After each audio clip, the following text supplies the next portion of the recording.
بسم الله الرحمن الرحيم. السلام عليكم ورحمة الله وبركاته. بسم الله الرحمن الرحيم. اللهم صل على محمد وعلى آل محمد كما صليت على إبراهيم وعلى آل إبراهيم إنك حميد مجيد. اللهم بارك على محمد وعلى آل محمد كما باركت على إبراهيم وعلى آل إبراهيم إنك حميد مجيد. والعرض ما لا يقوم بذاته. اعیان کی بحث سے فارغ ہونے کے بعد ہمارے مصنف رحمۃ اللہ علیہ علامہ نصفی رحمہ اللہ اعراض کی بحث کو شروع کرنے جا رہے ہیں. جیسے کہ ہم پہلے مصنف رحمہ اللہ یہ بیان فرما چکے ہیں کہ مجموعہ عالم دو چیزیں ہیں، یا تو عالم میں اعیان ہیں یا اعراض ہیں. ذات خداوندی اور صفات خداوندی کے علاوہ باقی چیزیں اعیان کے قبیل سے ہیں یا اعراض کے قبیل سے ہیں. اب عرض کی تعریف کیا ہے؟ پہلے شارح نے ان کی کچھ وضاحت فرمائی تھی، اب ماتن وضاحت فرما رہے ہیں. فرماتے ہیں کہ والعرض ما لا يقوم بذاته. عرض کی تعریف یہ ہے، عرض وہ ہوتا ہے جو بذاتی ہی قائم نہ ہو، بل بغیرہ، بلکہ وہ قائم بالغیر ہوا کرتا ہے. اس کا قیام کسی دوسرے کی وجہ سے ہوتا ہے. کس طرح؟ بِأَن يَكُونَ تَابِعًا، اس طور پر کہ وہ تابعا له فی التحیز، کہ وہ غیر کے تابع ہو جائے اس کے تحیز میں، اس کے مکان میں. یعنی عین کے جوہر کے تابع ہو جائے اس کے تحیز میں، اس کے مکان میں. او مختصا به، یہ ایک تعریف ہوئی، تابعا له فی التحیز، یہ تعریف نمبر 1 ہے جو متکلمین کی تعریف تھی. او مختصا به، یہ فلاسفہ کی تعریف ہے. پہلے شارح رحمہ اللہ فرما چکے ہیں کہ فلاسفہ کا کہنا یہ ہے، وہاں پر جو شارح نے تشریح فرمائی تھی ادھر اس اختلاف کو بیان کرنے سے مراد یہ تھی کہ متکلمین حضرات کی تعریف کے مطابق اللہ سبحانہ و تعالی کی ذات پر جوہر کا اور آپ کی صفات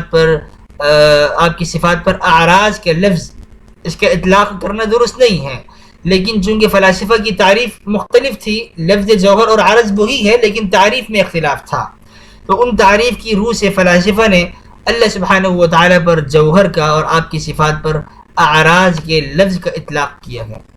بلکہ فلاسفہ کی تعریف یہ تھی کہ او مختصا به، عرب وہ ہوتا ہے جو کسی اور دوسری چیز کے ساتھ خاص ہو جائے. کس طور پر؟ اختصاص الناعت بالمنعوت، اس طرح جیسے صفت موصوف کے ساتھ خاص ہو جاتی ہے. او مختصا به یعنی عارض کسی چیز کے ساتھ خاص ہو، اختصاص الناعت بالمنعوت، صفت کے موصوف کے ساتھ خاص ہونے کی طرح.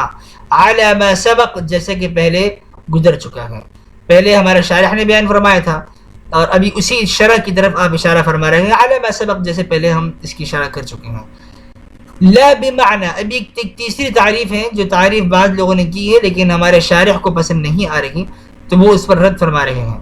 فرماتے ہیں لا بمعنی، عرض کا یہ معنی نہیں ہے، انہ، یہ تعریف نہیں ہے اس معنی میں کہ جیسے بعض لوگ کہتے ہیں انہ لا يمكن تعقلہ، کہ عرض وہ ہوتا ہے جس کا تعقل ممکن نہ ہو، یعنی عقل کے دائرہ کار میں اس کو اس طرح سمجھنا ممکن نہ ہو. لا يمكن تعقلہ، اس کا تعقل ممکن نہ ہو، بدون المحل، بغیر محل کے، یعنی بغیر محل کے عقل اس کو تصور میں نہ لا سکے. یہ تعریف جو بعض لوگوں نے کی ہے، ہمارے شارح فرماتے ہیں کہ یہ تعریف کوئی زیادہ اچھی نہیں ہے اور اس تعریف کے اندر یہ تعریف مخدوش ہے، جامع نہیں ہے. علی ما وہم، جیسے کہ یہ وہم دیا گیا ہے، بعض لوگوں کو یہ وہم لاحق ہوا ہے اور وہ کہتے ہیں کہ جس کا یہ یعنی بعض لوگوں کے اس قول کے مطابق لا بمعنی، نہ کہ اس معنی میں کہ ممکن نہ ہو، لا يمكن تعقلہ، اس کا تعقل بدون المحل، بنا محل کے، بغیر محل کے. علی ما وہم، اس قول کے مطابق جس کا وہم کیا گیا ہے. کیوں؟ فإن ذلك انما هو في بعض الاعراض، اس لیے کہ تیسری تعریف بعض اعراض پر تو صادق آ رہی ہے لیکن بعض اعراض پر صادق نہیں آ رہی. اعراض کی بنیادی طور پر دو تقسیمات کی گئی ہیں. ایک تقسیم ہے اعراض نسبی. اعراض نسبی وہ ہوتے ہیں جس میں ایک عرض دوسرے پر موقوف ہو، ایک عرض جس کا تعقل دوسرے کے تعقل کے بنا سمجھ میں نہ آئے، ایک عرض کا تعقل دوسرے عرض کے تعقل پر موقوف ہو. جیسے کہ آپ کہہ سکتے ہیں اخوت میں ایک بھائی کو آپ تبھی ہم بھائی سمجھیں گے جب اسے کوئی دوسرا بھائی ہوگا.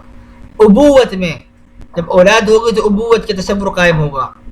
بنوت میں جب بیٹے اولاد ہوگی تو پھر بنوت کا تصور قائم ہوگا.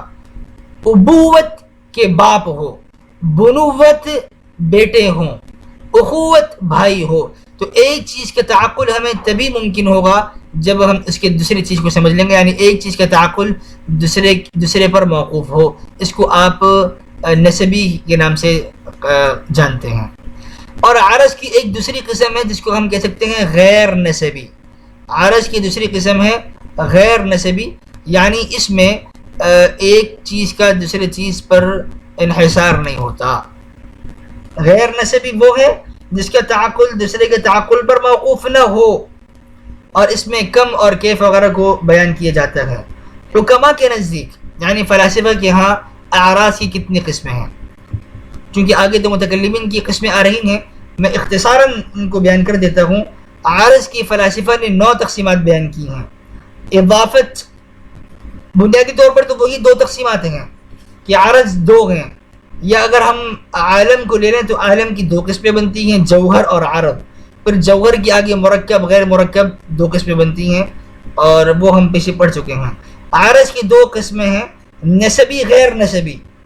تو پھر نسبی کی جو تقسیمات ہیں یعنی جس کا سمجھنا غیر کے سمجھنے پر موقوف ہو، تو ان نسبی کی فلاسفہ کے ہاں کچھ تقسیمات ہیں جن کو یہ اضافت، متى، این، ملک، فعل، انفعال اور وضع سے وضع کے نام سے جانتے ہیں، جبکہ غیر نسبی کیف اور کم وغیرہ ہیں. البتہ متکلمین نے فلاسفہ کی ان تقسیمات کو چونکہ شمار میں نہیں لائے متکلمین حضرات، اس لیے ہم بھی فلاسفہ کی ان تقسیمات کی طرف نہیں جا رہے ہیں. ابھی تک کے سبق میں یہ آیا کہ عارض کی تعریف یہ ہے کہ جو قائم بالغیر ہو. ایک تعریف یہ ہے کہ وہ دوسرے اپنے تحیز میں اپنے جوہر کے تابع ہو، اور دوسری تعریف یہ ہے کہ وہ کسی اور چیز کے ساتھ ایسے خاص ہوتا ہے جیسے موصوف صفت کے ساتھ خاص ہوتا ہے. اور تیسری تعریف یہ جو ہے لا يمكن تعقله بدون المحل، یہ والی تعریف نسبی پر تو منطبق ہو رہی ہے، تو اس لیے یہ آدھی تعریف تو ٹھیک ہے، لیکن جو غیر نسبی اعراض ہیں یعنی کم کیف وغیرہ ان پر یہ تعریف صادق نہیں آ رہی، لہذا یہ تعریف جامع نہیں ہے. فإن ذلك انما هو في بعض الاعراض، یہ بعض اعراض پر صادق آتی ہے یہ تعریف. اب متکلمین حضرات کہ ہاں اعراض کی کتنی قسمیں ہیں اس طرف ہم بڑھتے ہیں. قبل اسی کہ ہم اس طرف بڑھیں، ہمارے ماتن فرماتے ہیں کہ عرض ويحدث في الاجسام والجواهر، عرض کہاں پر موجود ہوتا ہے، کہاں پایا جاتا ہے؟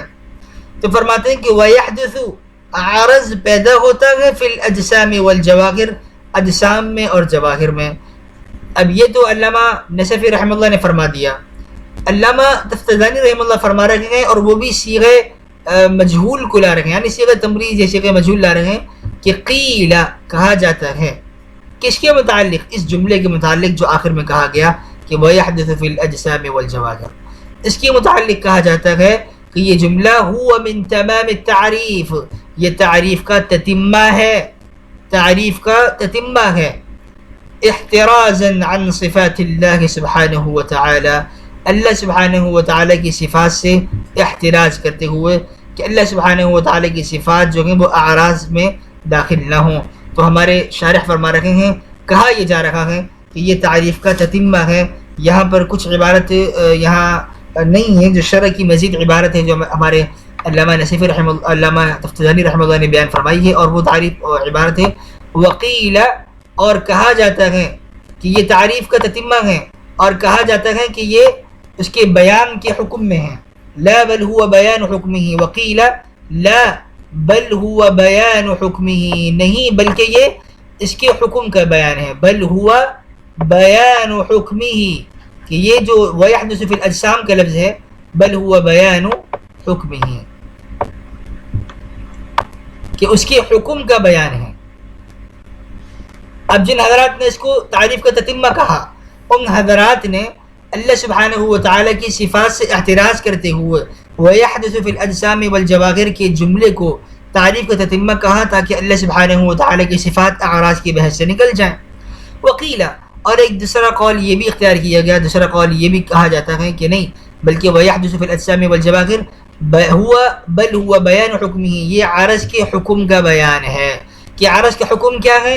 کہ عرض اجسام اور جواہر میں پایا جاتا ہے، تتمہ تعریف نہیں ہے بلکہ اس کے حکم کا بیان کیا جا رہا ہے. جہاں تک بات ہے صفات باری تعالیٰ کو اعراض سے خارج کرنے کی، تو یہ تو صفات باری تعالیٰ تو شروع سے ہی خارج ہو گئی ہیں. وہ کس طور پہ خارج ہو گئی؟ شروع میں جو ماں کی ہم نے تعریف کی تھی کہ دیکھیے ممکنات یہ عالم کی بحث میں ممکنات عالم کی قسم ہے، اور یہ پوری ابحاث گزشتہ ابحاث عالم کی ہی چل رہی ہیں. تو حضرت نے وہاں پر عین کی یعنی لفظ ماں کی تفسیر تشریح انہوں نے لفظ ممکن سے فرمائی. العین ما ای الممکن، العین ما ای الممکن. تو عین کو انہوں نے ممکن کے نام سے ممکن سے ان کی تشریح فرمائی ہے، چونکہ عین عالم کی قسم ہے اور عالم ممکن ہے. تو جب عالم ممکن ہوا تو صفات باری تعالیٰ ویسے ہی خارج ہو گئی، عین سے بھی خارج ہو گئی، اعراض سے بھی خارج ہو گئی، چونکہ ہم ممکنات کی بحث سے بات کر رہے ہیں. ہم تو واجبات میں بات ہی نہیں کر رہے کہ جو واجب ہو، ہم تو ممکنات میں بات کر رہے ہیں. تو بعض علماء کا کہنا یہ کہ وَيَحْدُثُ فِي الْأَجْسَامِ وَالْجَوَاهِرِ یہ اس کے حکم کا بیان ہے، اور اس میں صفات خدا بندی یہ تو شروع سے ہی مبحث کی شروع سے ہی خارج ہو گئی ہیں. تو آج کے سبق میں ہم نے صفت اعراض کی تعریف جانی. اب آئندہ سبق میں انشاءاللہ ہم اپنے سبق نمبر 62 میں اعراض کی جو قسمیں بنتی ہیں متکلمین کے بیان کے مطابق ان کو جاننے کی انشاءاللہ کوشش کریں گے. سبحان اللہ وبحمدہ، سبحانک اللہم وبحمدک، نشہد ان لا الہ الا انت، نستغفرک ونتوب الیک. سبحان ربک رب العزة عما یصفون وسلام علی المرسلین والحمد للہ رب العالمین. السلام علیکم ورحمۃ اللہ وبرکاتہ.